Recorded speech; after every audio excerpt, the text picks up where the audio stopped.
Salut Karim, ça va? Ça va et toi? J'attends qu'on soit 3, 4, 5. Lola Rabouri, salut. Ça me fait plaisir de voir souvent les mêmes personnes. Elvira, salut Elvira.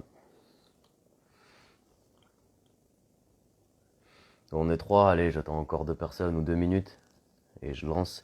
Donc aujourd'hui, j'ai noté plusieurs questions, plusieurs sujets qu'on m'a envoyé, salut Lola, qu'on m'a envoyé par message. Donc j'ai l'empathie, ses degrés et ses limites, le couple et la relation ou l'amour, et l'ésotérisme, l'eau, le feu, l'air et la terre. Les notions d'eau, de feu, d'air et de terre. Ça fait... Ah, vous êtes plus qu'un là? Mais comment ça marche ce truc? Ok. Donc je sais pas, j'ai levé mes yeux, il y avait plus qu'une personne, je sais pas si j'ai des bugs sur Insta ou si il y a des gens qui rentrent et qui sortent. Donc je redis, je vais aborder les thèmes de l'empathie en premier, du couple et du relationnel, de l'amour. D'ailleurs c'est ta question, je crois, Tamazik, qui me parlait de l'amour et de l'empathie aussi. Et, euh, et je vais vous parler un peu de l'ésotérisme, des notions, des éléments en ésotérisme. Ça fait... est-ce que je commence maintenant? Ou alors est-ce que vous avez une question? Si vous voulez que je traite autre chose, dites-moi.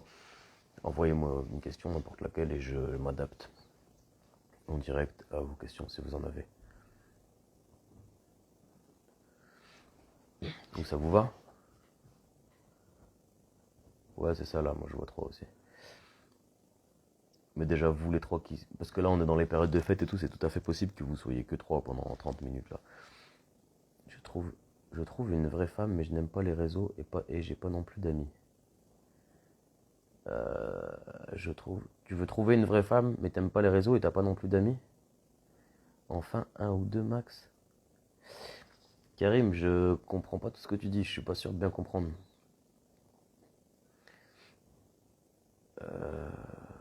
Je sais pas ce que tu dis d'un ou deux max. Ça fait, si tu reformules ta question, je vais bien l'aborder, mais il me semble que ça rentre dans la notion de le couple et de l'amour. D'ailleurs, que j'ai déjà abordé, il me semble, avant-hier, et je vais me répéter un peu, mais bon, c'est des choses qui sont bien à comprendre. Il est dans la merde. Bah, si tu veux rencontrer des gens et que tu veux pas de réseaux sociaux et que tu veux pas d'amis, ça va être difficile d'ouvrir tes portes, à moins que tu ailles dans le métro et quand tu vois une fille qui te plaît, tu l'abordes, tu discutes avec elle et si ça marche, mais bon, ça c'est assez difficile, mais c'est faisable. Après, si tu veux faire comme ça, dis-moi, hein, je te donne des trucs si tu veux pour t'approcher un peu plus vite de quelqu'un. Donc c'est Tamazik, toi qui rigoles, tu me posais des questions hein, sur la séduction.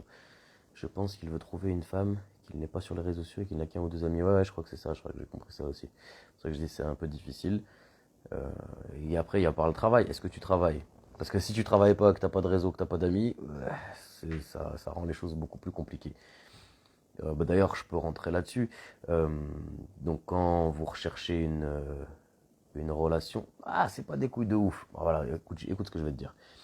Tu penses qu'il faut des couilles de ouf parce que tu te mets un objectif qui est trop difficile, trop compliqué.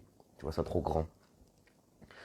En premier, la première chose que tu dois faire, c'est d'abord apprendre à te donner confiance en toi pour pouvoir démarcher les gens. Donc les premiers exercices que tu dois faire, c'est pas aller voir une meuf dans le métro et lui demander son numéro, ça marchera jamais. En plus, tu vas bégayer.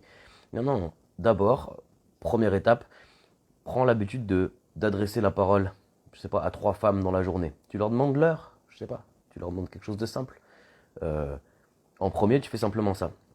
Il faut que ton corps et ton esprit ils prennent l'habitude de se connecter. Euh, non, mais je sais bien que tu te moques pas, Tamazik. C'est une plaisanterie, moi aussi, pardon. Il faut que tu prennes l'habitude de te connecter. Ça veut dire qu'il faut d'abord rassurer ton cerveau dans le sens où tu peux parler à une femme et elle va pas forcément te rire au nez ou fuir devant toi. Mais pour le savoir, il faut le faire. Donc en premier, plutôt que de te donner un challenge impossible, le premier jour, tu demandes l'heure. Je sais pas, à 3 femmes. Le lendemain, tu demandes l'heure et tu rajoutes un compliment. Et tu vas voir sur 3, et tu mets 4 femmes. Et sur 4 femmes, il y en a une qui va te sourire. Celle qui va te sourire, elle va te donner beaucoup confiance en toi. Ça veut dire après, tu vas commencer à ressentir qu'effectivement, il y a des gens à qui tu plais, et il y a des gens avec qui tu peux aller un peu plus loin. Et le jour d'après, je sais pas, tu te donnes comme objectif de demander l'heure à 4 femmes, de dire 2 compliments et demander le numéro à une. Et honnêtement, là, c'est que 3 étapes. On peut en créer plus, mais moi, à mon avis, juste en ces 3 étapes-là, en 2 mois, même moins, allez, entre 2 semaines et 2 mois, tu trouves quelqu'un. Il faut juste commencer sans se donner des trucs trop énormes à faire, d'accord? Commence tranquille, demande des choses simples, et voilà. Mais je crois qu'il est parti. Euh, ou alors c'est mon truc qui bug, je sais pas. Donc ouais, bon, ça rentre un peu dans les notions de couple, parce qu'on parlait de couple, donc de relations, d'amour et tout. Alors je voudrais encore redire et redire les, la perception qu'on a et le mot qu'on donne pour l'amour, c'est sujet à beaucoup de discussions et c'est sujet à beaucoup d'interprétations. Il faut être bien conscient de 2 choses différentes. Est-ce que j'aime quelqu'un parce qu'il fait que je me sens bien avec lui? Donc du coup, ce que j'aime, c'est ce que je sens à l'intérieur de moi, donc c'est moi que j'aime. Ou est-ce que j'aime quelqu'un, c'est-à-dire je suis prêt à vouloir son bien, même si ça peut me faire du mal, et pas parce que c'est ma nature égoïste de me sacrifier. Parce qu'il y a des gens qui ont une nature égoïste, ils aiment bien se sacrifier, ils aiment bien faire les martyrs. Ça c'est un peu facile. Eux, ils peuvent faire croire à tout le monde qu'ils donnent beaucoup. Je pense qu'il faut vivre sa vie, essayer de se faire plaisir, et il finira par rencontrer. Ouais, mais si ça le... Enfin, c'est un homme, ça fait, il peut avoir potentiellement un bug, et rester complètement coincé dessus, alors qu'il vit sa vie, et avoir genre tout le temps une appréhension avant de rentrer, avant de discuter avec une femme. Il y a beaucoup d'hommes à qui ça arrive, parce que le choix n'est pas le même pour l'homme et pour la femme. L'homme, il a plus difficilement le choix. Vous, les femmes, quand vous êtes OP et ouverte, en 5 minutes, un homme, c'est une rencontre. Alors que nous, les hommes, si on est OP et ouvert, on peut voir beaucoup de gens avant de rencontrer quelque chose qui nous correspond et avec quoi on sera bien, surtout si on est exigeant. Quand on a un homme exigeant, ça diminue fortement le nombre de rencontres. Parce que les femmes, vous n'avez pas le même sens que nous à sauter comme ça sur les occasions et tout. D'ailleurs, on peut remarquer une différence fondamentale entre les hommes et les femmes devant les comportements amoureux. Les femmes, avec l'expérience, elles commencent plutôt à avoir peur du rapport amoureux, parce qu'elles se rendent compte qu'après, ça met l'homme dans leur tête et ça peut foutre un bordel à l'intérieur d'elles. Alors que l'homme, il a plutôt tendance à faire l'inverse, c'est-à-dire, une fois qu'il rencontre ça, il se dit, oh là là, pour une fois que ça arrive, et il saute les 2 pieds dedans. Pourtant, ça leur fait pas plus de bien au final à l'un qu'à l'autre. Mais à savoir que la nature sécuritaire de la femme, donc le fait qu'elle enfante et que son corps soit fait d'une façon sécuritaire, donc elle a une nature sécuritaire, ça nous permet pas les mêmes actions et on n'a pas les mêmes démarches. Pour ça aussi que l'homme est beaucoup, beaucoup plus porté sur la forme et sur des choses qui sont pas spécialement utiles, entre guillemets, comme les femmes pensent que les choses sont utiles. Après, les deux, on s'influence les uns les autres. Il y a des tas de femmes qui sont à fond dans le paraître, le superficiel et la forme et tout ça, mais elles sont, moi je pense, guidées et éduquées à la base par de mauvais hommes. C'est des mauvais hommes qui donnent l'exemple à de mauvaises femmes. Parce que la femme d'elle-même, de nature, elle n'a pas cette nature à vivre n'importe comment et à se trafiquer, et à se vendre et tout ça, vous voyez ce que je veux dire. Donc pour enchaîner là-dessus, si vous avez une question à ce sujet ou un commentaire, n'hésitez pas à l'envoyer pendant que je parle. Je lis tout, j'ai les yeux dessus. Euh, Donc je voulais, ouais voilà, alors je voulais aussi rajouter ça sur les relations de couple. Donc être en couple, il y a certains codes à comprendre, comme ce que je viens de vous dire par exemple, c'est une sorte de code. Si on peut dire que c'est comme un code, être en couple c'est comme passer le permis. Et à mon avis, il y a beaucoup trop de gens qui rentrent en voiture sans avoir le permis, c'est-à-dire qui se mettent en couple sans comprendre du tout comment ça marche, sans comprendre du tout les habitudes qu'ils vont devoir dépasser, les attitudes qu'ils vont devoir dépasser et la nature qu'ils vont devoir surmonter. À savoir que notre nature, notre première nature, à cause de la survie qui a fait qu'on est devenu les humains qu'on est, c'est-à-dire qu'on a l'instinct de survie primordial, la nature fait en sorte que nos premières rencontres, elles sont toujours assez sur la défensive et basées aussi sur l'exploitation. 2 personnes qui se donnent du plaisir l'un à l'autre, ils vont pas mettre très longtemps avant de s'exploiter l'un à l'autre s'ils n'ont pas un objectif différent que celui de juste prendre du plaisir. La prise du plaisir, c'est destructeur à l'intérieur du couple s'il n'y a que ça. Je ne dis pas qu'il ne faut pas qu'il y ait de prise de plaisir, pas du tout, et je n'allais pas me faire dire qu'il faut se mortifier ou je sais pas quoi, j'ai vraiment pas dit ça. Mais si on se focalise que sur le plaisir qu'on prend, en fait c'est obligé qu'au bout d'un moment on exploite l'autre, on va pas se rendre compte. Et si... Bon, d'accord. Ça le fait. Ok, ça a bugué. Alors, Putain, du coup, je sais pas si j'ai peut-être mon Instagram il bug en fait. Alors, dites-moi, est-ce que vous avez des, euh, est-ce que vous avez d'autres questions là-dessus ou est-ce que je passe à la suite, à ce que j'ai préparé à peu près? Est-ce que vous êtes là? Parce que je vous vois pas, vous me voyez moi je vous vois pas.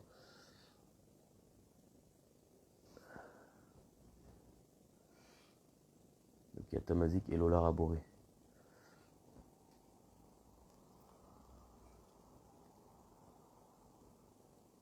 D'ailleurs, demain, j'ai quelqu'un qui m'a posé une question plus précise sur les relations de couple. Et ok, c'est bon, c'est cool, c'est clair, ok. Donc demain, pour demain, il y a quelqu'un qui m'a posé des questions sur les relations de couple, qui m'a demandé qu'est-ce que c'était la différence. Enfin, est-ce que la femme elle voulait être en sécurité ou est-ce qu'elle voulait être contrôlée? Et donc il voulait que je développe sur ça, mais ce soir il est pas là, donc je vais attendre qu'il soit avec nous. Salut Mia ProWin. T'arrives juste après les histoires de couple et de famille.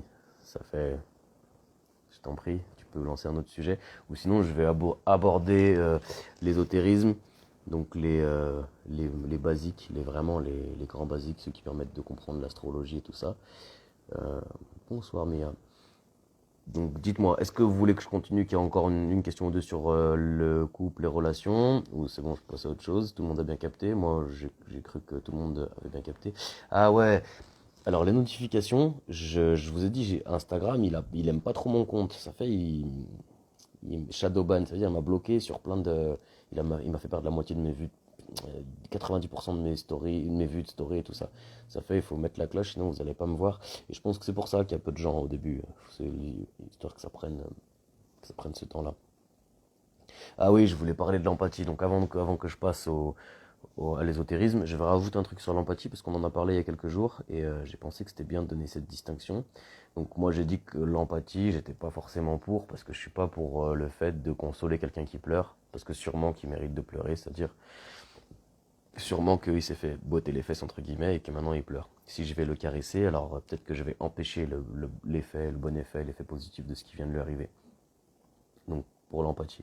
Après je pense si je sens que je souffre vraiment avec lui, ce qui va se passer, c'est que je vais... Ah ouais, la notification était en retard. Ok, je sais pas alors. D'accord, ok. Bon, c'est un nouveau problème. Donc si je souffre vraiment avec une personne, je vais aller jusqu'à comprendre comment l'aider à se développer. C'est-à-dire je vais pouvoir être capable au pire même de lui botter les fesses moi aussi. Parce que c'est ça qu'il a besoin. Donc je pense qu'il y a des degrés d'empathie. Et que l'empathie est quelque chose d'absolu, une définition dans l'absolu qui est impossible à atteindre, c'est-à-dire ressentir vraiment la souffrance de quelqu'un d'autre. Je dis que c'est impossible, j'en suis sûr, c'est parce que chaque personne qu'on est, on est en perpétuel mouvement. Et je ne peux pas dire que je connais quelqu'un ni que je ressens quelqu'un, parce que ça bouge trop vite, ça change trop vite. Comme notre cœur il est tout le temps en train de changer, nos pensées elles sont toujours en train de changer, alors on peut pas, c'est déjà dur de se connaître soi-même. Alors prétendre qu'on connaît quelqu'un, il faudrait avoir une intimité tellement proche que je sais même comment il va bouger, chose qui est impossible. Je ne pense pas impossible, dans les faits, on ne peut pas faire ça.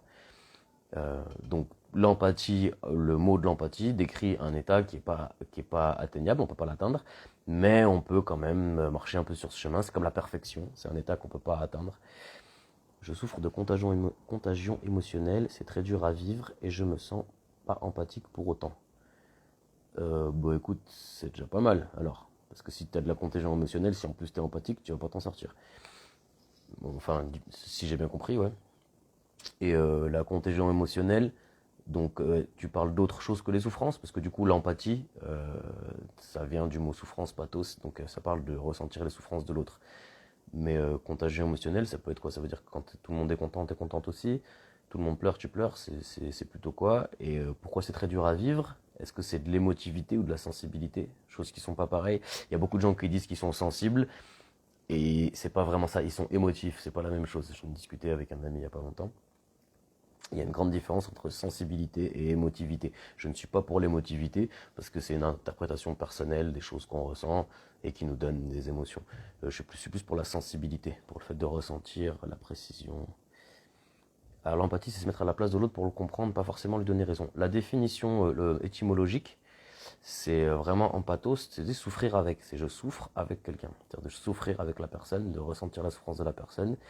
Et, euh, et effectivement, ça inclut pas de lui donner raison, tout à fait. L'empathie objective n'est pas censée donner raison à la personne qui souffre. Vraiment pas. C'est-à-dire que c'est très souvent confondu. C'est pour ça que je voulais mettre au clair, on va dire, là-dessus. Et Lola Rabori qui me dit, c'est-à-dire lorsqu'une personne a une angoisse, je la ressens et ça m'oppresse. Ok. Donc je pense que donc, la contagion émotionnelle, elle passe par ton imaginaire. Parce que ce que tu vas ressentir, c'est ta version de l'oppression. Et je peux concevoir que c'est une oppression aussi. Mais du coup, le problème, c'est pas spécialement la sensation ou l'émotion, c'est la version que tu te fais dès que tu ressens ça. Parce que le ressentir simplement, t'es pas obligé d'en être oppressé. Par contre, dès que tu le visualises, dès que tu lui donnes une image, que tu lui donnes une forme, ça commence à exister à l'intérieur de toi, et là ça peut devenir oppressant. C'est pour ça que je parle souvent de la discipline des pensées. Si on sait discipliner nos pensées, c'est très facile de chasser les mauvaises pensées de nos têtes et de ne pas en être affecté outre mesure. Si vous voyez ce que je veux dire. On en était ouais, voilà, sur l'empathie. Donc je voulais faire la claire différence, je résume. Se mettre à la place des autres, c'est très bien, c'est quasiment infaisable. Et quand on se met à leur place, on les caresse pas forcément dans le sens du poil. Au contraire, on est plus à évoluer avec la vie qui nous donne des coups que la vie qui nous donne des caresses. Est-ce qu'il y a une autre question? Ouais, je passe à la suite. Les éléments, là je vais décrire les éléments, l'eau, le feu, l'air et la terre de façon ésotérique. Est-ce que ça va à tout le monde? Je vous demande souvent, je check souvent, hein, mais c'est parce que je voudrais pas perdre mes auditeurs en route. Et si vous étiez en face de moi réellement, ce serait même bien plus facile. Ah ouais, je voulais dire, s'il y a quelqu'un qui veut m'appeler, donc des fois pendant les lives, n'hésitez pas, j'accepte. Je veux bien prendre des personnes en même temps que je parle, c'est avec plaisir.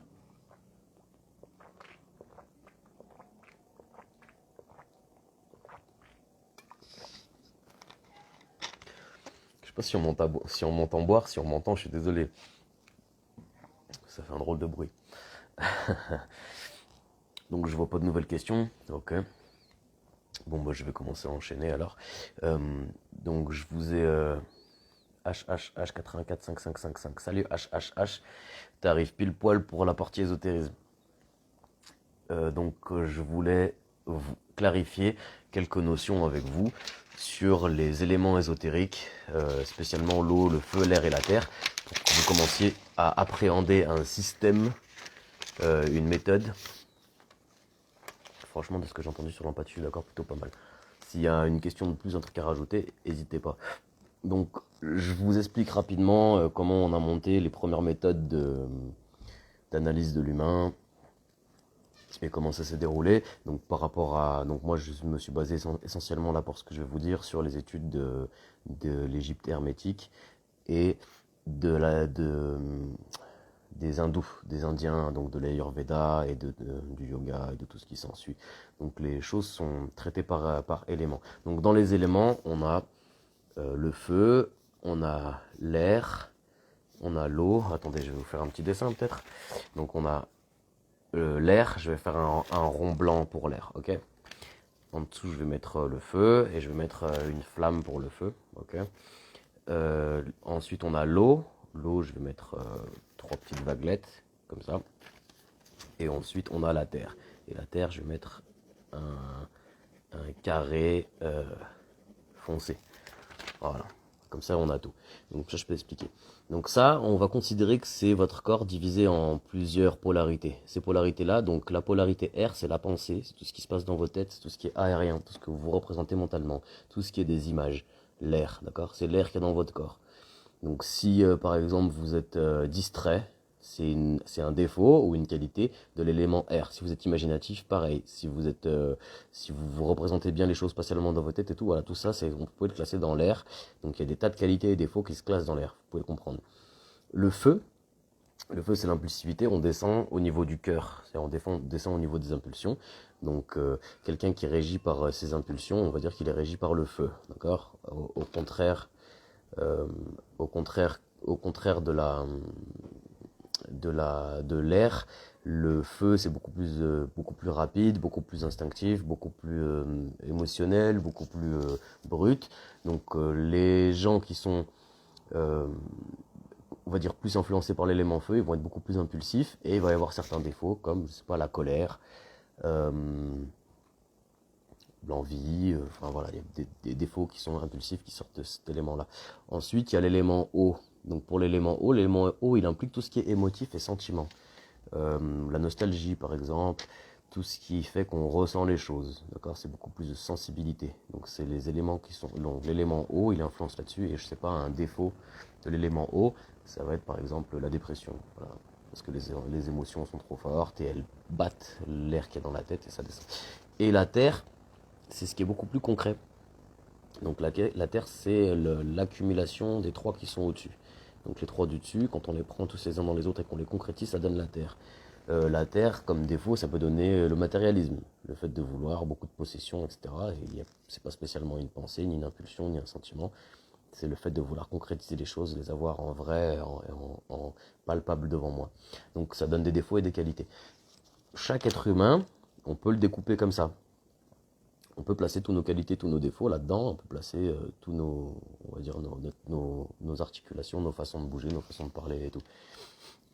Donc à l'intérieur de ça, à partir de ça, c'est de là qu'on a créé l'astrologie. Donc pour chaque élément, on a sorti trois signes pour chaque élément. Donc il y a 3 signes d'eau, 3 signes de feu, 3 signes de terre et 3 signes d'air à chaque fois. Donc on a 3, ça nous fait 12 signes.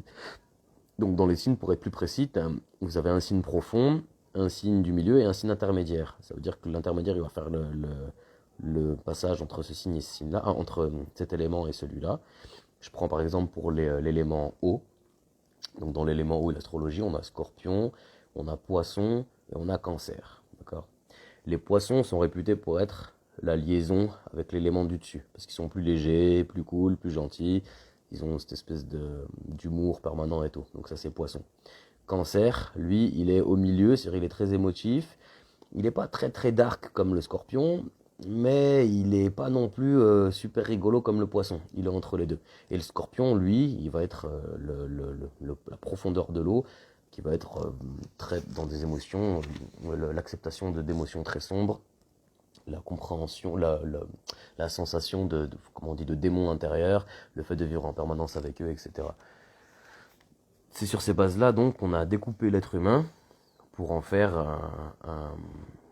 un modèle une matrice qu'on puisse utiliser pour comprendre un petit peu le monde et le vaste monde qui nous entoure et notre monde intérieur.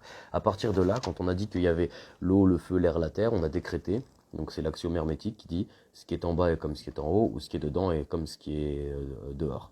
Donc les choses qui est à l'intérieur de nous, ces 4 éléments-là, se retrouvent à l'extérieur. Alors il faut comprendre quand même une petite nuance importante qui est l'élément feu, c'est pas, on peut pas se le visualiser comme vraiment le feu. Ce serait plus comme genre l'électricité. C'est la force de l'élément. Pareil pour l'eau, pareil pour l'air, pareil pour la terre. Il faut essayer de percevoir que l'élément, on ne décrit pas un élément qu'on peut palper, on décrit un mouvement, un dynamisme. Et ce dynamisme, on le définit par un élément parce que c'est bien pratique de le dire comme ça. Plus chaud, plus froid, donc on peut parler d'eau, de feu, c'est parce que ça correspond à nos sens. Comme on est fait de façon sensorielle, on peut diviser le monde en ces 4 éléments. Les anciens de l'époque, pour faire la médecine, pour tout faire, hein, de toute façon, ils avaient divisé tout en ces 4 catégories et ils allaient évaluer que les forces de l'air font ceci, les forces de l'eau font cela, etc., etc. Aujourd'hui, la médecine, elle a remplacé tout ça, mais pas forcément que pour le bien. C'est-à-dire qu'il y a encore des bons côtés pour par exemple, notamment s'observer soi-même, s'auto-analyser, se faire progresser et comprendre qui l'on est. C'est, je pense, très bien d'avoir ces matrices-là qui sont anciennes, qui ont toujours, entre guillemets, fonctionné chez les humains. C'est-à-dire qu'il y a toujours des humains qui se sont intéressés à ça. C'est important, je pense que c'est important d'avoir accès à des matrices différentes parce qu'aujourd'hui, voilà, si on étudie juste la table des éléments chimiques, il y a 86 éléments. Eh ben, bonne chance pour vous retrouver et vous sentir à l'intérieur de ça. C'est beaucoup plus ok précis, mais beaucoup plus complexe et inabordable. Donc je valide, je mettrai de toute façon ce cours-là sur IGTV là, pour que l'idée reste et que tout le monde puisse avoir accès à cette compréhension. Une fois que vous comprenez ça, ces 4 éléments, ça ouvre plein d'autres compréhensions et ça désamorce aussi plein de textes qui peuvent paraître super bizarres. Là, il y a beaucoup de bizarreries, donc ésotériques. Là, c'est de l'ésotérisme. Ça veut dire on parle pas d'eau, de feu, d'air et de terre vraiment. Je vous ai expliqué de quoi on parle, à quoi ça correspond à l'intérieur de nous. Donc, c'est de l'ésotérisme. Et il y a beaucoup d'ésotérisme qui est facilement accessible dès qu'on comprend ce concept-là. Le concept de l'eau, du feu, de la terre et de l'air. Ça ressemble un peu à Naruto. Et ben, tant mieux, parce que je trouve que les trucs comme Naruto, Full Metal Alchemist et tout, ils ont clairement aidé à la décomplexification de ce genre d'enseignement et ce genre de choses. Alors c'est vrai que ça nous paraît un petit peu comme des histoires incroyables, des mangas et tout ça, alors que je vous garantis, moi il y a des fois des mangas, quand je les regarde, je me dis oh là là, eux ils transmettent des vrais trucs, hein. Et on va pas y croire, on écoute ça comme un dessin animé, mais je sais pas, quand dans Naruto ils vous parlent des chakras, je pense que vous pouvez écouter et même essayer. Après, vous allez jamais faire de boule de feu, hein. Il faut faire la différence entre la, la part de la légende, la part de l'histoire et le fondement, la source. Mais regardez un petit peu les sources. En tout cas, chaque fois que vous voyez parler d'éléments, je vous encourage à aller vérifier, à jeter un œil dedans. Et rappelez-vous, donc je vous ai fait un schéma simple. L'air en haut dans la tête, le feu dans le cœur, l'eau dans le ventre, c'est le système lymphatique, c'est tout ce qui touche les émotions et tout. Et la terre, les jambes, tout ce qui nous raccroche au sol, à la vie et au concret, à la réalité. Euh, donc voilà, j'ai fait le point là-dessus. C'est ce que je voulais vous dire de plus essentiel, ce que je voulais noter dans ce podcast-là, enfin dans cet IGTV-là, et que je veux qu'il reste. Est-ce que vous avez des questions à rajouter par-dessus ou je sais pas si vous avez des situations ou n'importe quoi, profitez-en. Dites-moi que je puisse y répondre.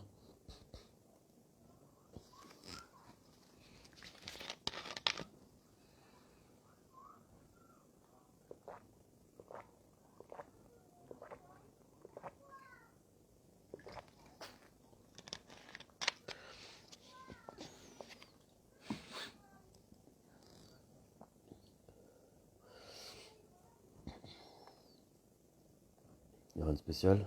N'hésitez pas, hein. Je vais pas développer plus que ça aujourd'hui parce que j'ai pas envie que ça surcharge, que ça vous surcharge d'informations. Mais je pense que je vais aborder la partie pratique dans les fois d'après. Grave glouglou. Ah, quand je bois, ça fait du bruit. Eh, je suis désolé. J'ai pas fait gaffe. De toute façon, quand je bois, quand je respire, ça fait du bruit. C'est pas terrible. Il faut que je trouve un truc là-dessus. Bon, les amis, si vous n'avez pas plus de questions, je vais vous laisser là, hein. Je vous ai apporté les informations que je voulais vous apporter aujourd'hui. Apparemment, vous avez bien compris, bien enregistré.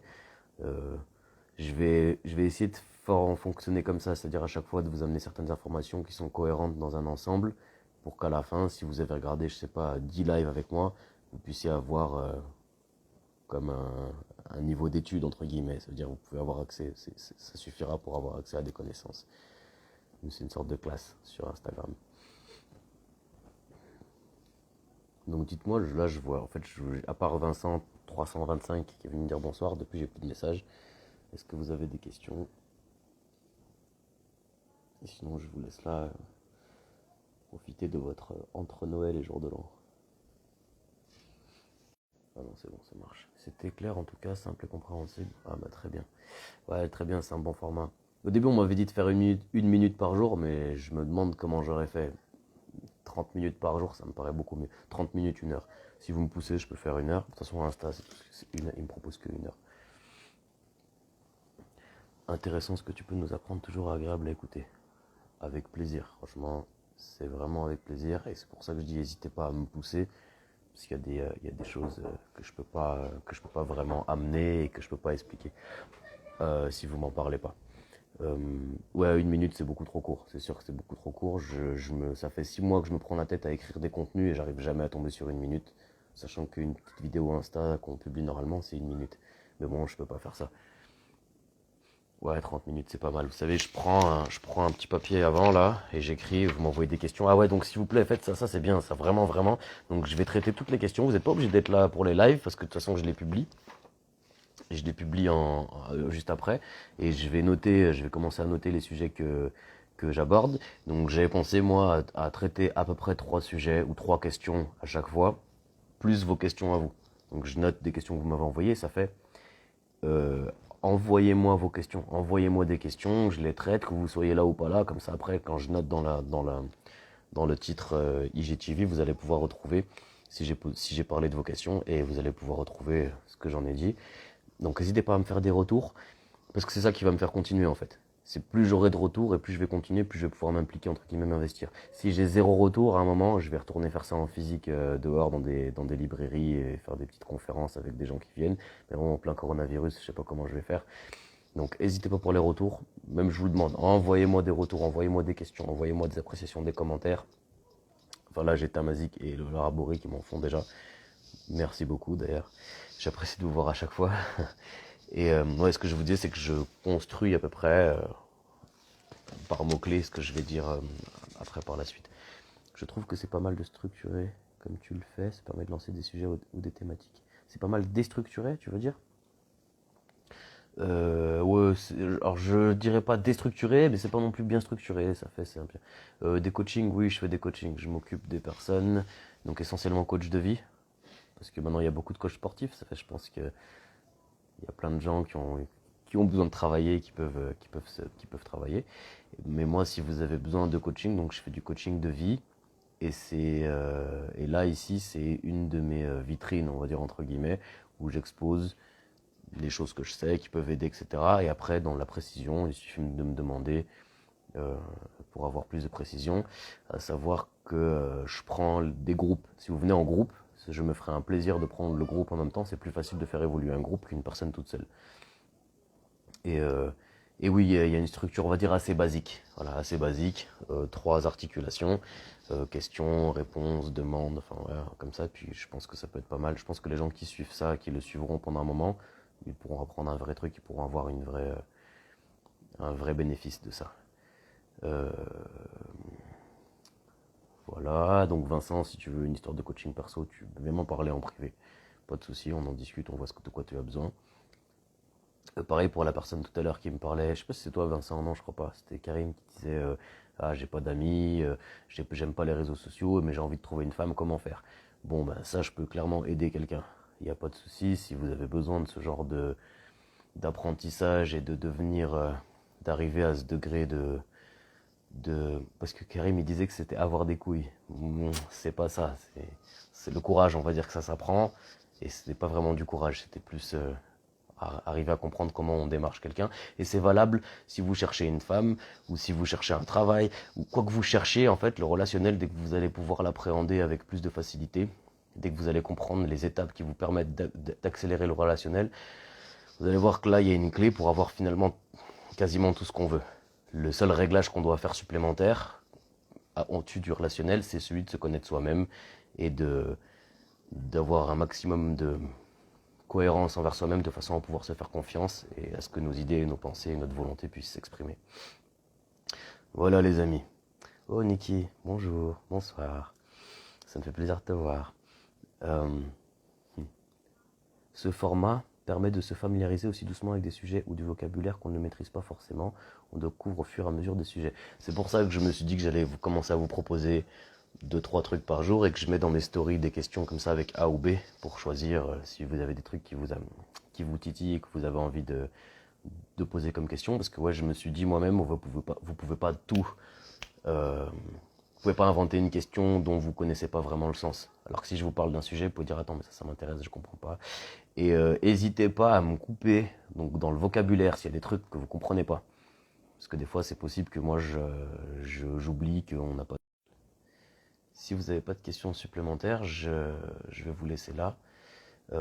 Dites-moi, je vous laisse 40 secondes pour me dire s'il y a quelque chose que vous voulez entendre. Et je vous encourage à prendre des notes, tenez aussi. Parce que là aujourd'hui par exemple on a parlé de l'empathie, on a parlé du couple, des relations, de l'amour. Après on a parlé de l'ésotérisme, des éléments. Je trouve que c'est assez dense. Je trouve que c'est assez dense. Je vous encourage à prendre des notes, sachant que je donne pas énormément d'informations. Mais les informations, j'essaie de les simplifier, qu'elles soient claires et qu'elles soient concises. Ça fait que si vous avez un cahier avec vous, vous allez remplir une demi-page tous les jours. Mais une demi-page tous les jours, c'est scolaire, ça apporte vraiment, en 6 mois, ça apporte quelque chose. Déjà, ne serait-ce que le fait de le faire, puisque je vous encourage toujours à noter vos pensées et à essayer de vous comprendre vous-même et à essayer de noter tout ce qui se passe dans votre tête, le fait de prendre l'habitude de noter les mots-clés que dit quelqu'un pendant qu'on les apprend, c'est super bon. Ça va vous donner aussi l'habitude de le faire pour vous-même. Et je vous le conseille fortement. Ça roule. Chaque jour son apprentissage et sa découverte du été direct. Ok, ça roule, ok. Donc je vais faire comme ça au moins pour une bonne partie des gens. Ça suspend des fois. Je vous ai dit, donc j'y reviens demain. Il y aura une partie sur le couple. Donc il y a quelqu'un qui m'a posé des questions plus précises au sujet de la femme et de la sécurité. Donc je vais les aborder demain. Et, euh, et pour le reste, n'hésitez pas à me lancer sur un sujet. Moi je vais sûrement continuer l'eau, le feu, l'air et la terre. Ou trouver autre chose dans ce délire-là. Ça roule.